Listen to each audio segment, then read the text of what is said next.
கர்த்தர் கொடுத்த நாளுக்காக கர்த்தரை நான் நிறைவேற்றிருக்கிறேன், ஸ்தோத்திரிக்கிறேன். நம்ம ஒவ்வொரு தலைப்பு வச்சு நம்ம படிச்சுட்டு வந்துட்டு இருக்கும்போது வேதத்தில் உள்ள ரகசியங்களை இன்னும் அதிகமாக நம்ம தியானிக்கணும். தியானித்து நம்ம ஜெபிக்கும் பொழுது ஒவ்வொரு காரியங்களுக்கும் ஆண்டவர் பதில் கொடுக்கறத நம்ம பார்க்க முடியும். இன்றைக்கி கொந்தளிப்பு நம்முடைய வாழ்க்கையில் நிறையா பிரச்சனைகள் வரும்பொழுது நம்ம தாங்க முடியாமல் ஏதோ மனுஷங்கிட்ட போய் நம்ம அதுக்கு பதிலுக்கு தேடணும். அப்படி பதில் தேடக்கூடாது.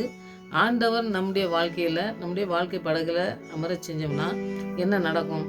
எப்படிப்பட்ட கொந்தளிப்பாக இருந்தாலும் சரி, எப்படிப்பட்ட அக்கினினால் எரியப்பட்டாலும் கூட நம்ம வேத வசனத்தில் படிக்கிற மாதிரி எல்லாவற்றிலிருந்து காப்பாற்ற வல்லமுள்ள தேவன். இப்படிப்பட்ட தேவனை பற்றி நம்ம தியானிக்காமல் நம்ம வழிகளில் போகும்பொழுது தான் சில காரியங்களை நம்ம தவறி கஷ்டங்கள் அனுபவிக்க வேண்டியிருக்குது. அதனால் எப்பவும் ஆண்டவரை தேடி ஆண்டவர் சொல்கிற காரியங்களை செய்யும் பொழுது நமக்கு உதவி கிடைக்கும், நமக்கு கிருபை கிடைக்கும். நமக்கு அந்த பிரசன்னத்தினால நமக்கு ஒரு பெரிய காரியங்களை ஆண்டவர் நடத்துவார். அதை நம்ம இன்றைக்கி தியானிக்க போகிறோம். ஆண்டவர் பெரிய காரியங்களை இந்த வசனத்தின் மூலமாகவும் நமக்கு கற்றுத்தருவான்னு சொல்லி விசுவாசத்தோடு நம்ம ஜெபிப்போம். கர்த்தர் பெரிய காரியங்களை செய்வார். ஜெபிப்போம். நல்ல தகப்பனே, உங்களுக்கு நன்றி செலுத்துகிற சுவாமி. எங்களுடைய வாழ்க்கையில் எத்தனையோ போராட்டங்கள் இருக்கலாம், எத்தனையோ கொந்தளிப்பு படகுல ஏறும் பொழுது கடலிலே வருகிற கொந்தளிப்பு போல எங்களுடைய வாழ்க்கையில் இருக்கும் பொழுது தேவனை நோக்கி நாங்கள் பார்க்கும் பொழுது அவர் எங்களுடைய வாழ்க்கை படகிலே வரும் பொழுது என்ன நடக்கும் என்று நாங்கள் வேத வசனங்கள் மூலமாக தியானிக்கும் பொழுது ஆண்டவரே, எங்களுடைய வாழ்க்கை படகிலே உங்களை ஆண்டவரை நாங்கள் ஏற்றி செல்லவும் உங்களுடைய சித்தத்துக்கு நாங்கள் ஒப்பு கொடுத்து முழுவதுமாய் அந்த காரியங்களிலே இருக்க தேவ ஆவியானவர் எங்களுக்கு உதவி செய்ய வேண்டுமா இந்த நாட்களில் ஜெபிக்கிறோம் சுவாமி. அப்படியே இந்த வசனங்களை தியானிக்கும் போது அப்படி செய்து வழிநடத்த போகிறக்கா நன்றி செலுத்துகிறோம். துதிக்கிறேன், ஸ்தோத்திரிக்கிறேன். துதிக்கான மகிமையெல்லாம் அம்மாக்கே செலுத்துகிறேன். இயேசு ரட்சகர் நாமத்தில் ஜெபங்களுக்கு நல்ல பிதாவே, ஆமென். ஒரு பாடல் பாடி வசனத்துக்கிறோம்.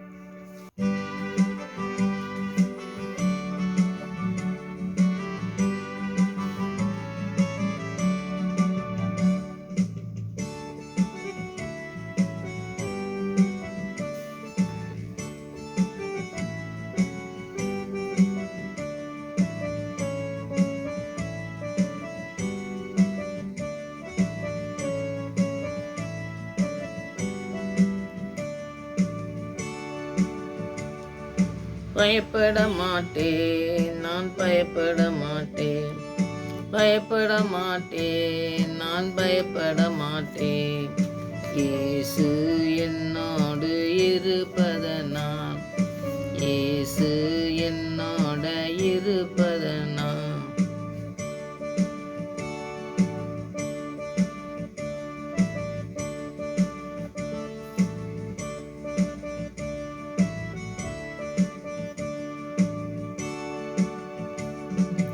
உதவி செய்கிறார், பலன் தருகிறார், உதவி செய்கிறார், பலன் தருகிறார்.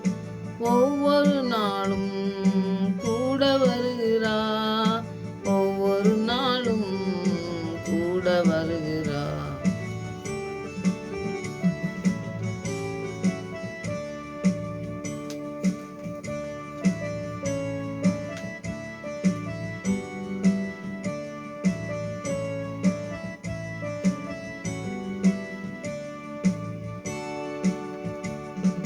காசு வீட்டட்டும், கடல் பொங்கட்டும், காற்று வீசட்டும், கடல் பொங்கட்டும், எனது நங்கூரம் இயேசு இருக்கிறார், எனக்கு நங்கூரம் இயேசு இருக்கிறார்.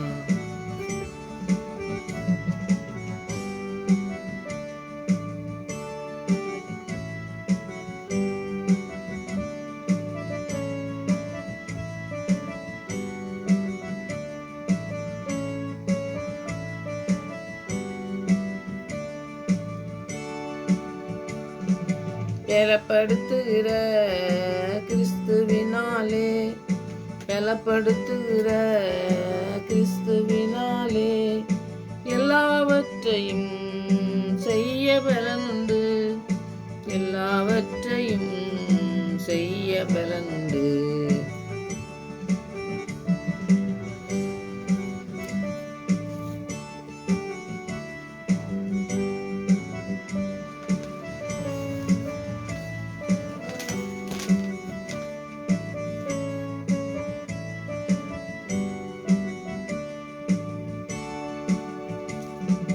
பரம அழைத்தலின் தந்தைய பொருளுக்காய், பரம அழைத்தலின் தந்தைய பொருளுக்காய், லக்கை நோக்கி நான் படகை ஓட்டுவோம், லக்கை நோக்கி நாம் படகை ஓட்டுவோம்.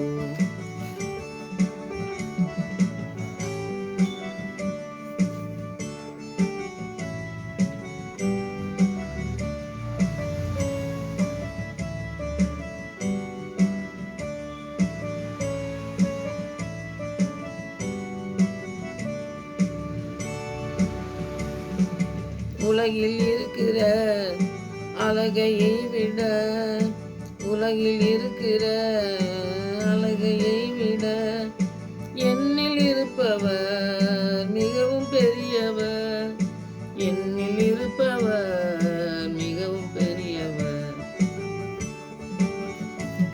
நான் பயப்பட மாட்டேன், பயப்பட மாட்டேன், நான் பயப்பட மாட்டேன். இயேசு என்னோட இருப்பதனா, இயேசு என்னோட இருப்பதனா.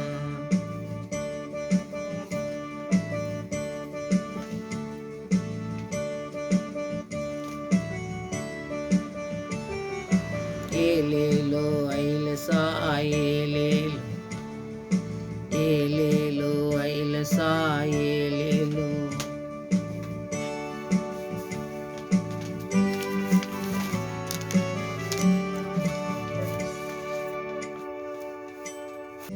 நம்முடைய வாழ்க்கையில் கொந்தளிப்பு மாதிரி நம்மளுக்கு கஷ்டங்கள் வரும் பொழுது ஆண்டவராக இயேசு கிறிஸ்து செய்கிற காரியங்களை நம்ம புரிஞ்சுக்கிட்டோம்னாக்கி இந்த மாதிரி எந்த பிரச்சனைகள் வந்தாலும் நம்ம ஆண்டவர் எப்படி பெரியவர் அப்படிங்கிறத நம்ம புரிஞ்சுக்கலாம் இந்த வசனத்தின் மூலமாக. முதலாவது யோபுல ஒரு வசனம் இருக்குது. யோபு 26வது அத்தியாயத்தில் 12வது வசனத்தை நீங்கள் படித்து பார்த்தீங்கன்னாக்கி அந்த வசனங்களில் யோபு சொல்கிற காரியங்கள்லாம் நல்லா நமக்கு நிறைய காரியங்கள் அவரே வந்து பாருங்கள் சாகிறத பற்றிலாம் நிறைய சொல்லுவார். அப்படியே அவருக்கு கஷ்டங்கள் வந்தோன்னு சொன்ன காரியங்களில் இது வந்து ஆண்டவர் சொல்கிற காரியத்தை பார்த்திங்கன்னாக்கி அவர் நல்ல நமக்கு வாழ்க்கைக்கு நிறைய பிரயோஜனமாக இருக்கிறத சொல்கிறத நம்ம பார்க்கோம். அவர் தமது வல்லமையினால் சமுத்திர கொந்தளிப்பை அமர பண்ணி, அப்போ சமுத்திரத்தை வல்லமையினால் அந்த இதை அமர பண்ணுதாராமா. அப்போ அவர் வந்து ஆண்டவரை பற்றி எப்படி தெரிஞ்சிருக்காரு. நம்ம வந்து வாழ்க்கையில் ஒரு சின்ன காரியங்கள் தவறாக நடந்துட்டுனா நம்ம கஷ்டப்பட்டோம்னாக்கி உடனே வந்து ஆண்டவரை வந்து மறுதளிக்கிற இல்லாட்டா குறை சொல்லுவோம். ஆண்டவரை என்ன நீங்கள் செய்யாமல் விட்டீங்க, இந்த மாதிரி நான் கஷ்டப்படுறமே அப்படின்னு சொல்லி நம்ம வந்து ஒரு சின்ன கஷ்டம் தான். ஆனால் யோபு பிரச்சனையை பார்த்தீங்கன்னாக்கி பெரிய காரியங்கள், பிள்ளைகளை இழந்து சொத்தை இழந்து எல்லாத்தையும் இழந்து உடம்புல சரீரத்தில் வர நோய், அதில் அந்த மனைவி கூட நீ ஆண்டவரை மறுதளிச்சுட்டு மறித்து போன்னு சொல்லக்கூடிய அளவுக்கு அவருக்கு வந்து கஷ்டம் வரும் பொழுது இவ்வளோ பெரிய வல்லமுள்ள ஆண்டவரை பற்றி எழுதி வச்சுருக்காருன்னா நம்முடைய வாழ்க்கையில் இது ரொம்ப முக்கியமானது. நம்ம தியானிச்சோம்னாக்கி ஆண்டவர் நிறைய காரியங்களை நமக்கு சொல்லி தருவார். கொந்தளிப்பை அமர பண்ணி தமது ஞானத்தினால் அதன் மூர்க்கத்தை அடக்குகிறார். அது எவ்வளோ பெரிய மூர்க்கமாக வந்தாலும் சரி எனக்கு வந்திருக்கு அப்படின்னு சொல்லுறாரு அவர். இப்போ நம்முடைய வாழ்க்கையில் வந்து இது ரொம்ப முக்கியமானது பாருங்கள். யோபுவின் காரியத்தில் செஞ்ச ஆண்டவர் நமக்கும் செய்ய வல்லமுள்ள ஆண்டவராக இருக்கார் அப்படிங்கிறத நம்ம தியானிக்கும் பொழுது, நம்ம வசனத்தை தியானிக்கும் பொழுது தான் நமக்கு ஆண்டவர் நம்மளை பேசுவார். அதை நீங்கள் நிறையா வசனங்களை தியானிங்க. அப்போ யோபுக்கு வந்த பிரச்சனையிலேருந்து ஆண்டவர் எப்படி விடுவிப்பார், எவ்வளோ பெரிய வல்லமை உள்ளவர்னு சொல்லி அவர் அறிந்திருந்ததுனால சொல்கிறாரு. எப்படிப்பட்ட காரியங்கள் வந்தாலும் எனக்கு வந்து விடுதலை கிடைக்குங்கிற ஒரு நிச்சயம் இருந்தது. அப்படி நம்முடைய வாழ்க்கையிலையும் பார்த்திங்கன்னா ஆண்டவரை நம்ம நோக்கி ஜெபிக்கலாம், நம்ம ஒரு விண்ணப்பத்துக்காண்டி கேட்கலாம். ஆனால் வந்து ஆண்டவர் இதை செய்ய வல்லமை உள்ளவர், அதை எப்படி செய்வார் அப்படிங்கிற ஒரு விசுவாசம் நமக்கு வந்து இன்னும் அதிகமாக வர்றதுக்கு யோபுவின் புஸ்தகத்தெல்லாம் படிச்சிங்கன்னாக்கி நிறைய காரியங்கள் அவர் கடந்து போன காரியங்கள்லாம் நிறையா. ஆனாலும் வந்து பார்த்திங்கன்னாக்கி கடைசி வரை ஆண்டவரை பிடிச்சி எப்படி ஒரு வார்த்தைகளையும் நீங்கள் படிச்சிங்கன்னா என் மீட்பர் என் உயிரோடு இருக்கார், என் சொந்த கண்ணால் பார்ப்பேன் அப்படிங்கிறாரு. அவருக்கு பூரா எல்லாம் உடம்பு பூரா வந்து வியாதி வந்து புண்கள்னால அழுகி போகிற மாதிரி அவர் சூழ்நிலை இருக்கும் பொழுது ஆண்டவர் சொந்த கண்ணால் பார்ப்பேங்கார். நமக்கு வந்து கண் பிரச்சனை உடம்பு பிரச்சனை வந்துட்டுனா நம்ம எப்படி இருப்போம், நம்ம எப்படி சொல்லுவோமா? அப்போது அப்படிப்பட்ட விசுவாசம் ஆண்டோடைய வல்லமையெல்லாம் இருந்தது. வல்லமையை வந்து நம்ம அறிஞ்சிக்கிட்டோம்னா தான் அதை வந்து நம்ம தெரியும், நம்முடைய வாழ்க்கையில் நம்ம அனுபவப்பட்டு அந்த அனுபவத்தின் மூலமாக மற்றவங்களுக்கு நம்ம சொல்ல முடியும். அதை தான் ஆண்டவர் வந்து இங்கே யோபு எழுதி வச்சிருக்கிறத ஆண்டவர் மூலமாக எழுதி வச்சிருக்காரு. அதை நம்ம படிக்கும்போது பார்த்திங்கன்னா அவர் வல்லமையினால் நம்ம எல்லா காரியங்களையும் நமக்கு செய்து முடிக்க அவருக்கு வல்லமை இருக்குது. அந்த வல்லமையினால் நமக்கு வந்த எந்த விதமான கொந்தளிப்பு நம்முடைய வாழ்க்கையில் வந்தாலும் அதை வந்து அமர செய்ய செய்ய அவருக்கு வல்லமை உண்டு. ஏன்னா யோபுக்கு செஞ்ச ஆண்டவர் நமக்கு செய்ய வல்லமை உள்ளவர்னு சொல்லி நம்ம விசுவாசத்தோடு ஜெயிப்போம். ஆண்டவர் பெரிய காரியங்களை செய்வார். இப்போ யோபுவை பற்றி நம்ம ஒரு காரியத்தை நம்ம யோபு எவ்வளோ விசுவாசம் வச்சுருந்தாரு, அந்த மாதிரி விசுவாசத்துக்காண்டி தான் நாம் அந்த வசனத்தை நம்ம படிக்கலாம். ஆனால் பார்த்திங்கன்னா இங்கே லூக்கால யோவான்லாம் எழுதியிருக்க நீங்கள் படித்து பார்த்தீங்கன்னா ஆண்டவராய் இயேசு கிறிஸ்து செஞ்ச காரியங்கள் எப்படி செஞ்சார் அப்படிங்கிறத நம்ம படிக்கும்போது இன்னும் அதிகமாக நம்ம ஆண்டவர்கிட்ட விசுவாசம் வரும். அதனால் லூக்கா 8வது அதிகாரத்தில் 22லேருந்து 24 வரைக்கும் நீங்கள் படித்து பார்த்தீங்கன்னாக்கி, பின்பு ஒரு நாள் தமது சீசர்களோடு கூட படகில் ஏறி கடலின் அக்கறைக்கு போவோம் வாருங்கள் என்றார். அப்படியே புறப்பட்டு போனார்கள். அங்கே ஆண்டவர் ஒரு இடத்துக்கு போகணும்னு சொல்லி படகுல ஏறி அவர் போகிறதுக்கு ரெடி ஆகுதாங்க. 24வது வசனம் வரைக்கும் படித்து பார்த்தோன்னா, படகுல ஏறி போகும்பொழுது போவோம் அப்படின்னு சொல்லும்போது ஓடும் போதே அவர் நித்திரையாக இருந்தாருன்னு சொல்லி இருக்குது. ஆனால் இஸ்ரவேலை காக்கிறவர் உறங்கும் இல்லை தூங்குவதும் இல்லைன்னு சொல்லி நம்ம ஏன் இந்த நித்திரையாக இருக்காருன்னு சொல்லினா அங்கே அடுத்த வசனத்தை நம்ம தியானிச்சா தான் நமக்கு அது புரியும். அப்புறம் அப்பொழுது கடலிலே சுழல் காற்றுண்டானதால் அவர்கள் மோசமடையத்தக்கதாக படகு ஜலத்தினால் நிறைந்தது. இப்போ ஆண்டவராக இயேசு கிறிஸ்து தூங்குறாருன்னு சொல்லி முதல்ல போட்டிருக்கு. அதையும் நம்ம வச்சுக்கணும். அப்படியே வச்சுட்டு அடுத்தது பாருங்க, மோசம் வருது. அப்போ ஆண்டவர் படகுல இருக்காரு. இருக்கும் பொழுது மோசங்கள் வருதுன்னு சொல்லி நம்ம பார்க்கோம். அப்போ சீசர்கள் என்ன சொல்றாங்க, அவர்கள் அவரிடத்தில் வந்து ஐயரே ஐயரே மடிந்து போகிறோமே என்று அவரை எழுப்பினார்கள். அவர் எழுந்து காற்றை ஜலத்தையும் கொந்தளிப்பையும் அதட்டினா உடனே அவைகள் நின்று போய் அமைதல் உண்டாயிற்று அப்படின்னு சொல்லி நம்ம பார்க்கோம். இப்போ ஏன்னா வசனங்கள் பார்த்தீங்கன்னாக்கி ஆண்டவராக இயேசு கிறிஸ்து தூங்குனாருன்னு சொல்லி போட்டுருக்கு. தூங்குனவங்க நம்ம ஒரு இடத்துக்கு போகிறோம், தூங்குனோம்னாக்கி உடனே யாராச்சும் ஒரு சத்தம் கொடுத்த உடனே நம்ம எந்திரிக்கவே மாட்டோம். அப்படியே எந்திரிச்சாலும் நம்ம ஏதோ தட்டு மாதிரி அந்த மாதிரி தானே பண்ணுவோம். ஆனால் ஆண்டவர் சொன்ன எழுப்பினவர் ஐயரே ஐயரேன்னு சொன்ன உடனே எந்திரிச்சு உடனே காற்றையங்களையும் ஆட்டினார் அப்படின்னு சொல்லி இருக்குது. அப்போ அவர் தூங்குனாருங்கிறது நம்ம நிச்சயமாக நம்பவே முடியாது. அவர் தூங்கலை, அவர் அங்கே அந்த படகுல இருக்காரு, அவ்வளோதான். படகுல இருக்காரு, படுத்திருக்கலாம் ஒரு வேளை கஷ்டமாக எல்லா இடத்துக்கும் நடந்து போனதுனால ஒரு டயர்டாக இருந்ததுனால. ஆனால் படுத்திருக்க தூங்குனாரு அப்படிங்கிறது ஒரு சரியான இது கிடையாது.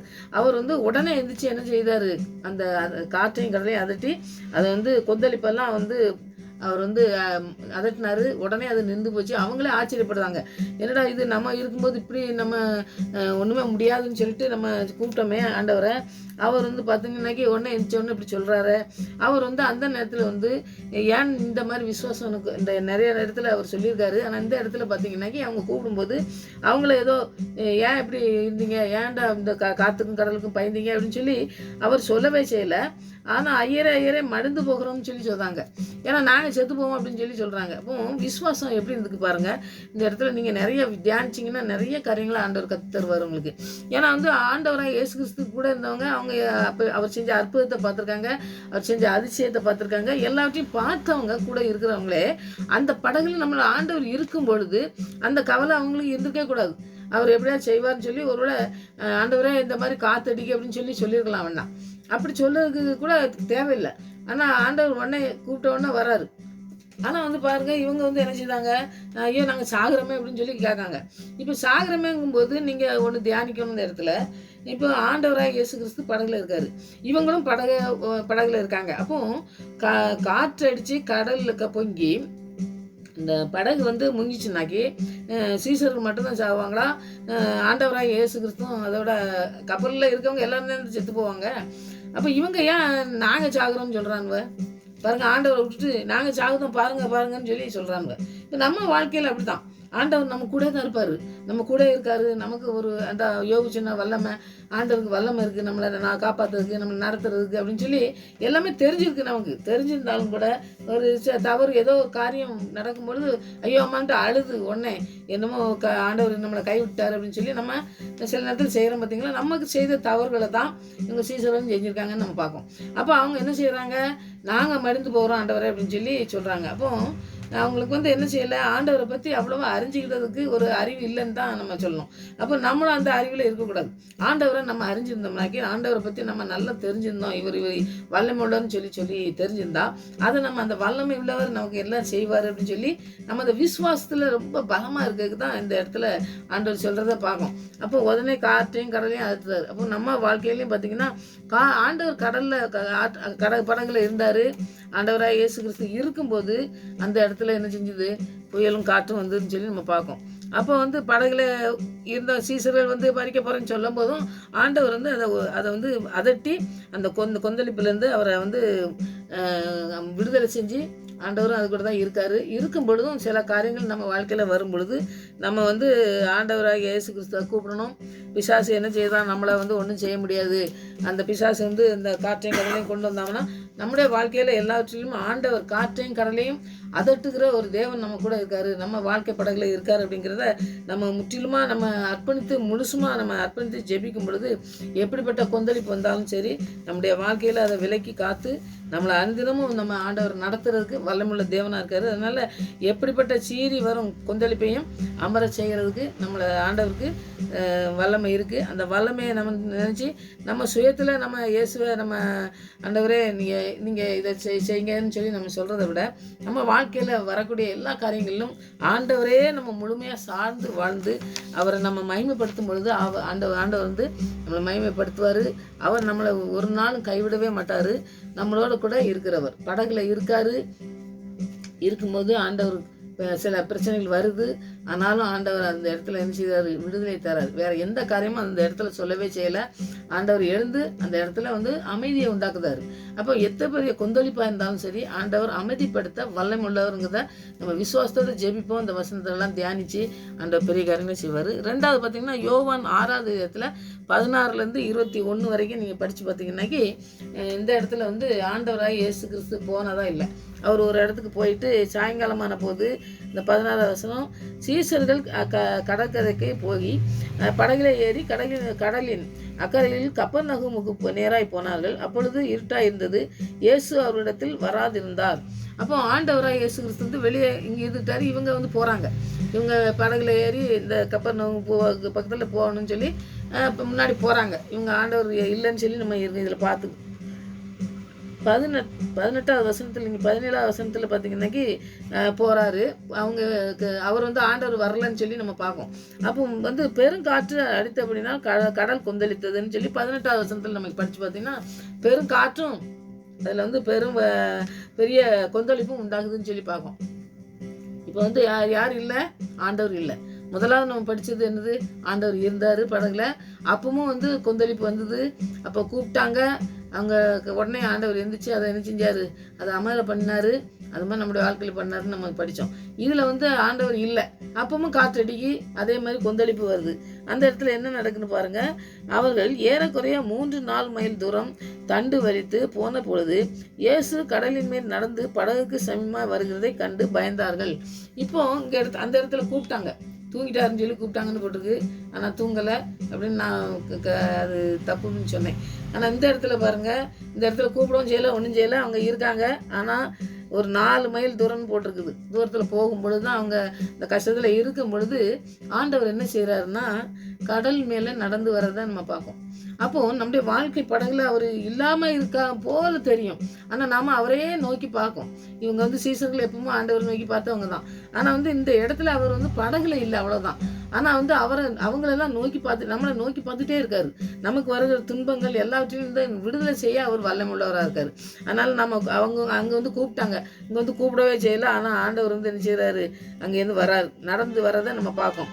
அந்த கடலுக்கு வந்து இப்படி கொந்தளிக்கி அப்படின்னு சொல்லுறத பார்த்து ஆண்டவர் வந்து எவ்வளோ 4 மைல் தூரம்னு சொல்லி போட்டிருக்குது. அப்போ 3-4 மைல் தூரத்தில் இருந்து கூட ஆண்டவர் தூரத்துக்கும் தேவன், சமீபத்துக்கும் தேவன். எந்த இடத்துல என்ன நடக்குது, நமக்கு நம்முடைய வாழ்க்கையில் என்ன செய்யணும் அப்படிங்கிறத முக்கியமாக தீர்மானித்து ஆண்டவர் கரெக்டாக செய்யக்கூடிய நல்ல வல்லமுள்ள தேவன். அதனால் நமக்கு ஏதோ ஒரு கஷ்டங்கள் வந்தோடனே ஐயோ ஆண்டவர் கைவிட்டாரா அப்படின்னு சொல்லி நம்ம அழுகும் பார்த்தீங்களா. அது செய்யாதபடி ஆண்டவர் நம்மளோட கூட இருக்கும் பொழுதும் நமக்கு சில காரியங்கள் நடக்கும் பொழுது ஆண்டவர் எல்லாத்தையும் சரியான முறையில் சரியான காரியங்களை செய்து முடிப்பாருங்கிறத இந்த வசனத்திலிருந்து தியானிக்கலாம். நீங்கள் பாருங்கள், அவரை நோக்கி அவர் வந்து சொன்ன சமீபம் வருதை கண்டு பயந்தார்கள்னு போட்டிருக்கு. அப்போ கடல் மேலே யாரும் நடந்து வர மாட்டாங்க. இப்போ கடலில் போனீங்கன்னாக்கி நீங்கள் படகுல வருவாங்க, போட்டில் வருவாங்க, அந்த மாதிரி வர்றதை நம்ம பார்த்துருக்கோம். அது ஒருவேளை இவங்களுக்கு கஷ்டமாக இருக்குன்னு ஒரு கஷ்டப்பட்டுட்டு இருக்காங்களேன்னு சொல்லி பக்கத்தில் படகு ஏதாவது வந்துனாக்கி அவங்க வந்து பயப்படுறதுக்கு வாய்ப்பு இல்லை. ஆனால் இது வந்து ஒரு ஆள் நடந்து வர்றதை பார்க்கும்பொழுது கடல் மேலே எப்படி நடந்து வர முடியும் அப்படிங்கிறத இவங்களுக்கு நிதானிக்க முடியலை. அப்போது நடந்து வரனா சில இடத்துல பார்த்தீங்கன்னாக்கி சொல்லுவாங்க, இந்த இதிலெல்லாம் தரையிலலாம் நடந்து நிறையா இந்த மாதிரி சின்ன பிள்ளைங்க கதையிலலாம் பார்த்தீங்கன்னாக்கி அப்படியே நடந்து வர மாதிரி, இந்த தண்ணியில் நடந்து அதில் நடந்து வர மாதிரி பேய் தான் நடந்து வரும் அப்படின்லாம் சொல்லுவாங்க. அப்படின்னு சின்ன பிள்ளையில நான் கேட்டிருக்கேன், சில கதைகள்லாம் நான் பார்த்துருக்கேன். அந்த மாதிரி இவங்க நினச்சிட்டாங்க வேற ஏதோ நடந்து வர்றது மாதிரி இருக்குது அப்படின்னு சொல்லி பயந்துட்டாங்க. பயப்படுறாங்கனாலே ஆண்டவரை அஞ்சிக்கிட்டாங்கன்னாக்கி அந்த பயம் இருந்திருக்காது. ஆனால் வேற என்னமோ நடந்து வர்றது மாதிரி இருக்குதே, நமக்கு வேறு இங்கே கஷ்டப்பட்டுட்டு இருக்கோம், கொந்தளிச்சுட்டு இருக்கோம் நம்ம, அப்போ இப்படி யார் வர்றது அப்படின்னு தெரியல அப்படின்னு சொல்லி அவங்க பயந்துட்டு இருக்கும்போது ஆண்டவர் வந்து அவர்களை வந்து ஊக்கப்படுத்துறதை பார்க்கும். பார்த்தீங்களா? அப்படி நம்முடைய வாழ்க்கையிலையும் பார்த்தீங்கன்னா நிறைய காரியங்கள் நம்ம என்ன செய்யணும்னு தெரியாமல் நம்ம அழுதுகிட்டு இருக்கும்போது ஆண்டவர் அந்த இடத்துல நம்மளோடு கூட பேசுகிறத நம்ம உணர முடியும். அதனால் ஆண்டவர் பெரிய காரியங்களை நமக்கு செஞ்சுட்டு தான் இருக்காரு. அதை நீங்கள் ரொம்ப முக்கியமாக நீங்கள் வந்து படகுல வந்து ஆண்டவர் இருக்கும்பொழுதும் நம்ம ஜெபிக்கும் பொழுது ஆண்டவர் இல்லையோ அப்படின்னு சொல்லி நம்ம நினைக்கும் பொழுதும் கூட இது அப்படி தான் நினைக்கணும். ஆனால் ஆண்டவர் கூட நமக்கு என்ன நடக்குங்கிறத தியானிக்கிறதுக்கு ஆண்டவர் நம்மளோட கூட இருக்கார் அப்படிங்கிறத நீங்கள் முதல்ல தியானிக்கணும். இதில் அதை நம்ம பார்க்கணும். அப்பொழுது அவர் கரையில் ஏறி அவங்க வந்து அவங்களை நோக்கி அவர் வந்து சொல்றாரு. 20வது வசனத்தை பார்த்தீங்கன்னாக்கி யோவான் 6:20 நீங்கள் படித்து பார்த்தீங்கன்னா பாருங்கள், அவர்களை அவர் நோக்கி நான் தான் பயப்படாதீர்கள் என்றார். அப்போ அவங்கள பார்த்து அவங்க பயப்படுதாங்கன்னு தெரிஞ்சிட்டு பயப்படுதாங்கன்னாக்கி வேற ஏதாவது ஆகி போயிருமோ அப்படின்னு. அப்போ நம்முடைய வாழ்க்கையில் பயங்கள் வரும்பொழுது பார்த்தீங்கன்னா என்ன செய்யணும்னு தெரியாமல் ஏதாவது செஞ்சுருவோமோ அப்படின்னு உடனே ஆண்டவர் வந்து அந்த பிரசனத்தினால் நம்மளை நினச்சி நம்மளை இப்படி நடமா அப்படின்னு சொல்லி நம்மளை நட அப்படின்னு சொல்லி நமக்கு வந்து ஊக்கப்படுத்தி நம்மளை நடத்தக்கூடிய காரியங்களை செய்கிறத நம்ம வாழ்க்கையில் நிறைய என்னுடைய வாழ்க்கையில் நான் நடந்திருக்கு. நான் வந்து தியானிக்கும் போது பார்த்தீங்கன்னா வசனத்தை தியானிக்கும் போது நமக்கு நிறைய காரியங்களை நம்ம வந்து தவறி போகிறதே காரணம் என்னென்னா வேத வசனத்தின் மூலமாக ஆண்டவரோடு கூட பேசாமல் நம்முடைய வாழ்க்கையில் மற்ற எதுக்கோ ஒரு முதலிடத்தை கொடுக்கறதுனால தான் நம்முடைய வாழ்க்கையில் நிறைய கஷ்டங்கள் பிரச்சனைகள்லாம் வருது. ஆண்டவர் சொல்கிறத கீழ்ப்படிஞ்சு நம்ம நடக்கும் பொழுதே பெரிய காரியங்கள் நமக்கு நடக்கிறத நம்ம பார்க்க முடியும். அவர் பயப்படாதுங்கன்னு சொல்கிறாரு. அப்பொழுது அவரை படகில் ஏற்றிக்கொள்ள மனதாய் இருந்தார்கள். உடனே படகு அவர்கள் போகிற கரையை பிடித்தது. இப்போ பாருங்கள், இது ரொம்ப முக்கியமானது நம்முடைய வாழ்க்கையில். பாருங்கள், அப்பொழுது அவர் யாருன்னு சொல்லிட்டாரு. நான் தான் அப்படின்னு சொன்ன உடனே பாருங்கள், அவர் பேரை சொல்லலை, அவர் ஊரை சொல்லலை, எதுவும் சொல்லலை. நம்ம மதலேனா மரியாதை பற்றி படித்தோம் பாருங்களா? மதலேனா மரியாதை பின்னாடி பார்த்து போதகரே அப்படின்னு சொல்லி சொல்லுவாள்ல. பார்த்த உடனே பேரை சொல்லி கூப்பிட்ட உடனே ஒரு சவுண்டோ ஏதோ ஒன்று அவங்களுக்கு தெரிஞ்ச உடனே போதகரே அப்படின்னு சொல்லுவா பார்த்தீங்களா? அந்த மாதிரி அந்த பெண்ணை எப்படி அறிஞ்சிக்கிட்டாங்களோ அது மாதிரி பாருங்கள், இவங்களும் அந்த வேதத்தில் நிறைய படித்து பார்த்தீங்கன்னா ஆண்டவர் சொல்லும் பொழுதே அறிஞ்சுக்கிட்டதை புரிஞ்சுக்கிட்டதை கேட்குறத நம்ம பார்க்க முடியும். உடனே வந்து படகுல ஏறிக்கொள்ள மனதாக இருந்தார்கள். நம்முடைய படகுல வந்து வாழ்க்கை படகுல ஆண்டவரை அனுமதிக்கணும். நம்ம முழுமையாக அர்ப்பணித்து ஆண்டவரே என்னுடைய வாழ்க்கை படகுல நீங்கள் வந்து இறங்கணும் ஆண்டவரே, என் வாழ்க்கை படகுல வாழ்கிற எல்லா வாழ்க்கையில் இருக்கிற கொந்தளிப்பு எத்தனை பிரச்சனைகள் வரும்பொழுது நீங்கள் என் வாழ்க்கை படகுல இருக்கும் பொழுது அது என்னை சேதப்படுத்தாதபடி பாதுகாக்க எனக்கு வல்லமுள்ளவராக இருக்கீங்க. இப்போ சிங்கத்தில் போடும்போது போட்டாங்க, அது கடிக்கிறதுக்கு அது வந்து ஒன்றும் மனுஷனை பார்த்த உடனே அது கடிக்கக்கூடிய குணம் உள்ளது. ஆனால் வந்து ஆண்டவர் பாதுகாக்கிறத பார்த்தீங்களா? அப்போ அவருடைய வல்லமை இறங்கும் பொழுது அவருடைய பிள்ளைகளுக்கு ஒரு விடுதலையை தராரு.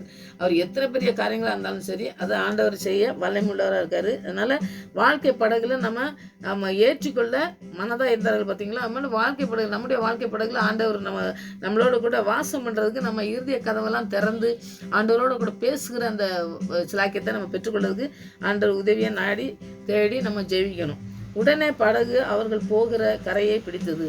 அவங்க எங்கே போகணும்னு நினச்சாங்களோ அங்கே உடனே போய் சேர்ந்தாங்கன்னு சொல்லி பார்க்கும். அப்போ நம்முடைய வாழ்க்கை படகுல ஆண்டவர் இருக்கும்போது நம்ம எங்கே போய் சேரணும்னு ஆண்டவர் வச்சுருக்காரோ அந்த இடத்துல ஆண்டவர் கொண்டு போய் சேர்க்கறதுக்கு வல்லமுள்ள ஆண்டவராக இருக்கார். அதனால் ஆண்டவருடைய வசனம் தான் நமக்கு ஆண்டவர் வந்து அற்புதத்தை செஞ்சாரு, எல்லாம் செஞ்சார்.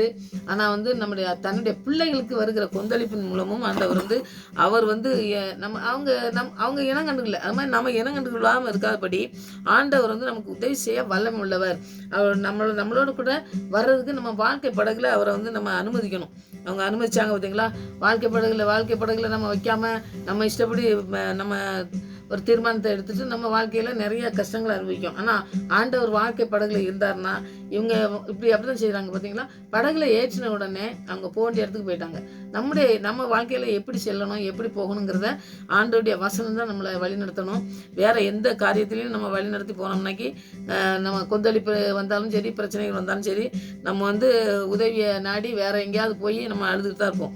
அதனால் ஆண்டவரை முழுவதுமாக அவரை நம்ம உதவி செய்யுங்க ஆண்டவரேன்னு சொல்லி அவரை இனம் கண்டுட்டு, அவர் நம்மளுக்கு வல்லமை உள்ளவர், அவர் நமக்கு எல்லாத்தையும் செய்ய வல்லமை உள்ளவர்னு சொல்லி நம்ம விசுவாசித்து ஜெபிக்கணும். ஜெபிக்கும் பொழுது எப்படிப்பட்ட கொந்தளிப்பு வந்தாலும் சரி, எப்படிப்பட்ட பிரச்சனைகள் வந்தாலும் எல்லாவற்றையும் சரி செய்து, எல்லாவற்றையும் அமர செய்து, சரியான இடத்துக்கு கொண்டு போய் சேர்க்க, கரையை சேர்க்க வல்லமுள்ள தேவனாக இருக்காரு. அதனால நம்முடைய வாழ்க்கையில் இருக்க பிரச்சனைகள் எல்லாவற்றையும் ஆண்டவருடைய பாதத்தில் வச்சு நம்ம ஜெயிப்போம். ஆண்டவர் பெரிய காரியங்களை செய்வார். ஆமென். ஜெயிப்போம். இயேசு நாமத்திலே விடுதலை உண்டு, இயேசு நாமத்திலே அற்புதம் உண்டு, வல்லமையை நிறைந்தவர் நீர் ஒருவரே, பரிசுத்தமானவர் நீர் ஒருவரே, பரிசுத்தரே நீர் ஒருவரே, பரிசுத்தரே பரிசுத்தர் நீர் ஒருவரே, பரிசுத்தரே. பரிசுத்தமாய் வாழ எங்களை கற்றுத்தருகிறவரே நன்றி ஐயா, உமக்கே நன்றி. ஆமாம் சுவாமி, நமக்கு நன்றி செலுத்துகிறோம் சுவாமி. எத்தனை கொந்தளிப்பு எங்களுடைய வாழ்க்கையில், எத்தனை பிரச்சனைகள் சத்துரு கொண்டு வந்தான் சுவாமி. எல்லாவற்றிலும் எங்களை இன்றைக்கும் ஜீவனோடு வைத்திருக்கீங்களே, ஒரு நோக்கம் உண்டு ஆண்டவரே. இந்த நோக்கத்தை அறிந்து கொள்ள எங்களை முழுவதுமாய் நாங்கள் அர்ப்பணித்து ஜெபிக்க எங்களுக்கு கற்றுத்தாங்க சுவாமி.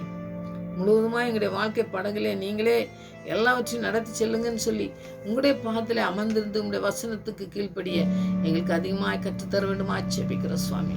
நாங்கள் அங்கு இங்கு என்று சொல்லி அலைந்த அலைச்சல்களை ஆண்டவரே சுவாமி நன்றி செலுத்துகிறோம். முடிவு கொண்டு வந்து உங்களுடைய பாதத்திலே கொண்டு வந்து சேர்த்திருக்கீங்களே அக்கா, ஸ்தோத்திரம் ஐயா. கொண்டு வந்திருக்கிற ஒவ்வொரு பிள்ளைகளையும் ஆண்டவரை அப்படியே ஆசீர்வதிக்க வேண்டுமா ஜெபிக்கிற ஐயா. முழுவதுமாய் அர்ப்பணிக்கட்டும், முழுவதுமாய் உங்களுடைய வசனத்தை ஆண்டவரை தியானிக்கட்டும் சுவாமி. நீங்க வல்லமை உள்ளவர். நீங்க எல்லா கொந்தளிப்பையும் எங்களுடைய வாழ்க்கையில வருகிற எல்லா பிரச்சனைகளையும் ஆண்டவரே வல்லமையினால் எங்களை கரை சேர செய்கிற தேவன். இந்த வாழ்க்கை படகுலே நீங்க அமரும் பொழுது அது நாங்கள் கரை சேர எங்களுக்கு உதவி செய்கிறதா இருக்கிறபடி அந்த வார்த்தைகளை நாங்கள் தியானித்து அந்த வார்த்தைக்கு நாங்கள் முழுவதுமாய் அர்ப்பணித்து ஜெபிக்கிற பிள்ளைகளாய் காணப்பட கிருபை செய்யுங்க. அர்ப்பணிக்கிற ஒவ்வொரு பிள்ளைகளையும் ஆசீர்வதிங்க.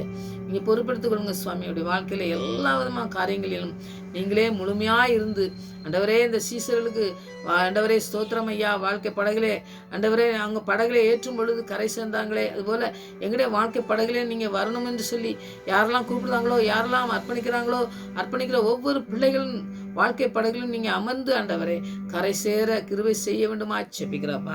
எங்களுடைய ஜெபத்துக்கு பதில் கொடுக்கிறபடியா நன்றி சுவாமி. எங்களோடு கூட நீங்கள் தங்கியிருக்கிறதே நாங்கள் உங்களுடைய வல்லமையை உணர்ந்து கொள்ள இன்னும் அதிகமாக எங்களோடு கூட ஆண்டவரே ஆவியானவர் பேசி எங்களை நடத்த வேண்டுமா ஜெபிக்கிற சுவாமி. சரியான இடத்துக்கு போகவும் சரியான கரை சேரவும் என் தேவன் உதவி செய்து வழிநடத்துகிற தேவனாக இருக்கீங்க. ஸ்தோத்திரப்பா. அப்படி நீ செய்ய போறக்கா நன்றி. செய்து கொண்டு இருக்கிறபடியா உண்மை நன்றியோடு துதிக்கிற ஸ்தோத்திரிக்கிற ஆண்டவரே ஆவியானவர் ஆளுகை செய்து வழிநடத்தமா ஜெபிக்கிறோம். எல்லா தீங்குக்கும் எங்களை விலக்கி காத்து வழிநடத்துகிற தகப்பனுடைய கரத்திலே நாங்கள் அர்ப்பணிக்கிறோம் சுவாமி. ஒவ்வொருடைய தேவையும் சந்திங்க. ஒவ்வொரு பிள்ளையுடைய ஆண்டவரே கொந்தளிப்பு ஆண்டவரே வாழ்க்கையில் இருக்குமானால் எல்லாவற்றையும் எடுத்து ஆண்டவரே கரை சேர நீங்கள் கிருபை செய்து வழிநடத்தமா ஜெபிக்கிறோம். நேரான பாதையிலே நடத்தி செல்ல வேணுமா ஜெபிக்கிறோம். இப்படியே ஒப்பு கொடுக்குறோம். உடைய பாத்திலே அமர்ந்திருந்து உடைய வசனத்துக்கு கீழ்ப்படிய இன்னும் அதிகமாக கற்றுந்து வழிநடத்தமா ஜெபிக்கிறோம். துதிக்கிறேன் ஸ்தோத்திரிக்கிற ஆண்டவரே மறுபடியும் உடைய சமூகத்திலே வரும் வரை எங்களை காத்து வழிநடத்தமா ஜெபிக்கிறேன். துதிக்க நம்ம எல்லாம் செலுத்துகிறேன். இயேசு ரட்சகன் நாமத்தில் ஜெபம் நல்ல பிதாவே.